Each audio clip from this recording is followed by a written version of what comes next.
झारखंड में लागू cluster system के विरोध में आजसू छात्र संघ के कार्यकर्ताओं ने धनबाद के रणधीर वर्मा चौक पर जोरदार प्रदर्शन किया।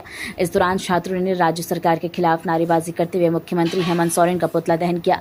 प्रदर्शन कर रहे आजसू छात्र संघ के नेताओं विशाल महतो ने कहा कि क्लस्टर सिस्टम लागू होने से छात्रों को कई तरह की परेशानियों का सामना करना पड़ रहा है। उन्होंने आरोप लगाया कि इस व्यवस्था से शिक्षा व्यवस्था प्रभावित हो रही है और ग्रामीण एवं दूर दराज के छात्रों को अधिक दिक्कतों का सामना करना पड़ रहा है। छात्र नेताओं विशाल महतो ने सरकार से जल्द क्लस्टर सिस्टम वापस लेने की मांग की है। वहीं छात्र पीयूष कुमार ने कहा कि क्लस्टर कानून आने से छात्रों को अधिक परेशानियों का सामना करना पड़ रहा है। छात्र दूर दराज से आते हैं, सरकार को शिक्षक बहाल करना चाहिए ताकि छात्र को अपने ही क्षेत्र में अपनी पढ़ाई पूरी कर सके। विशाल महतो नाम है हमारा। हम लोग आजसू छात्र संघ के बैनर तले पूरे राज्यव्यापी आंदोलन के तहत में राज्य सरकार का हम लोग पुतला दहन कार्यक्रम कर रहे हैं। ये पुतला दहन कार्यक्रम हम लोग क्लस्टर सिस्टम जो राज्य सरकार के द्वारा पारित किया गया उसके विरोध में हम लोग किए जा रहे हैं। और इस नियम के तहत में हमारे धनबाद जैसे प्रमुख प्रसिद्ध जो शहर है, इस शहर के बीच में बहुत सारे कॉलेजेस जो प्रतिष्ठित जो सब्जेक्ट है उनके पढ़ाई को ही बंद कर दिया जा रहा है, ख़त्म कर दिया जा रहा है। अगर किन्हीं को अगर आर्ट्स का पढ़ाई पढ़ना है तो यहाँ के बच्चे को अब जाना होगा RS मोड़ गोविंदपुर जाना पड़ेगा। गोविंदपुर से आगे निरसा कलियासुल के अगर छात्र को किसी को अगर साइंस का पढ़ाई करना होगा तो उनको यहाँ पीके राय कॉलेज जाना होगा। इससे पहले जो अपने घर के नज़दीकी महाविद्यालय में जो पढ़ाई कर रहे थे उस पढ़ाई को ही वहाँ ख़त्म कर दिए गए। तो इसके विरोध में हम लोग राज्यव्यापी हम लोग यहाँ पुतला दहन कार्यक्रम कर रहे हैं। यहाँ पे बहुत सी छात्राएँ बहन भी हैं जिनको ये परेशानी है कि वो घर से जिद करके पढ़ाई के लिए घर के दहलीज को पार करके वो बाहर निकल रही है। अब तो ये स्थिति हो गई कि मीलों दूर अगर कॉलेज जा करके अगर पढ़ाई करना पड़ेगा तो जिस प्रकार यहाँ पे यातायात की सुविधा नहीं है और यहाँ पे छात्राओं के जो सुरक्षा के दृष्टिकोण को से देते हैं, कोई भी परिवार उसको परहेज करेगा कि उतना दूर जा करके मेरी बेटी पढ़े, तो इसमें बहुत सारी परेशानी है। हमारी मांगे हैं कि आप जिन संसाधनों को नाकामियों को छिपाने का काम कर रहे हैं, हर कॉलेज में जिन विषय के पढ़ाई बंद कर रहे हैं वहाँ पे आप शिक्षक बहाल करें, मूलभूत सुविधाओं को वहाँ पे दे, ना कि उस विषयों को, उस सब्जेक्ट को, उस पढ़ाई को वहाँ बंद करें। विशाल महतो, प्रदेश महासचिव आजसू छात्र संघ। क्या नाम हुआ?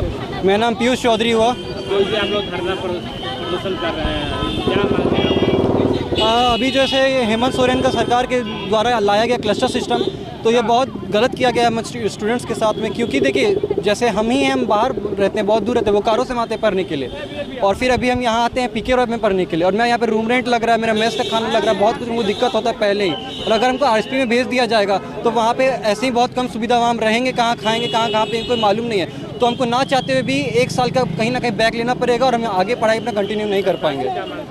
सर सरकार से यही मांगे कि क्लस्टर सिस्टम को छोड़ाया जाए, इसको आगे ना बढ़ाया जाए, इसका जो मुद्दा आगे दिया गया है उसको वापस ले लिया जाए।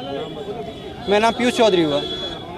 जो राज्य सरकार हेमंत सोरेन ने यहाँ पे आए हैं, वो यहाँ पे जो जिस प्रकार का यहाँ पे कानून लागू कर रहे हैं वो बहुत ही एकदम घटिया कानून। क्योंकि यहाँ पे हम लोग को ज़रूरत है टीचर्स का कि भाई हमें जो पढ़ाई जा रही है सब्जेक्ट वो सबको अच्छे से पढ़ाया जाए, लेकिन यहाँ पे हम लोग को उसके वजह से सब्जेक्ट ही हटा दिया जा रहा है। यहाँ पे हमारे जो सबसे प्रसिद्ध कॉलेज है पीके रॉय, यहाँ पे जो SSLNT कॉलेज है, वहाँ से जो इम्पोर्टेंट सब्जेक्ट है जैसे कि साइंस हो गया, आर्ट्स हो गया, साइंस हटा ही दिया गया SSLNT से। पीके रॉय से जैसे हटा दिया गया कॉमर्स को, साइंस को, BBA को। हम लोग इतना दूर से आ रहे हैं, हम लोग वो सारी लड़कियां हैं जो इतने दूर से आ रहे हैं, माँ बाप हम लोग को पढ़ने नहीं देते हैं। कभी वो बोलते हैं कि भाई इतना दूर है कैसे जाओगे, कौन करेगा, किस तरह से करेगा। हम लोग को इस तरह से टॉर्मेंट किया जा रहा है कि भाई आप लोग यहाँ पे आओ पढ़ो, लेकिन यहाँ पे नहीं।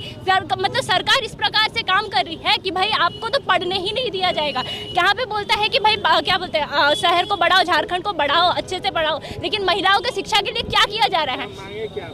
हम लोग की मांगे यहीं पे है कि भाई टीचर्स को अवेलेबल कराया जाए, कि भाई बच्चों को पढ़ना है, सब्जेक्ट जो अवेलेबल किया गया है कॉलेज में वहाँ पे आप टीचर्स को लाए कि भाई बच्चे पढ़ पाए। क्योंकि यहाँ पे टीचर्स ही नहीं है, सब्जेक्ट दे दिया है, टीचर ही नहीं है। उसके बाद हमारे यहाँ पे जो क्वालिटी है वो सबको अच्छा से बढ़ाया जाए। यहाँ पे स्टूडेंट है लेकिन यहाँ पे बेंच नहीं है, इंफ्रास्ट्रक्चर क्या बोलते हैं, साथ साथ में यहाँ पे फर्नीचर सब खराब करके रख दिया। इसके वजह से श्रेया रॉय।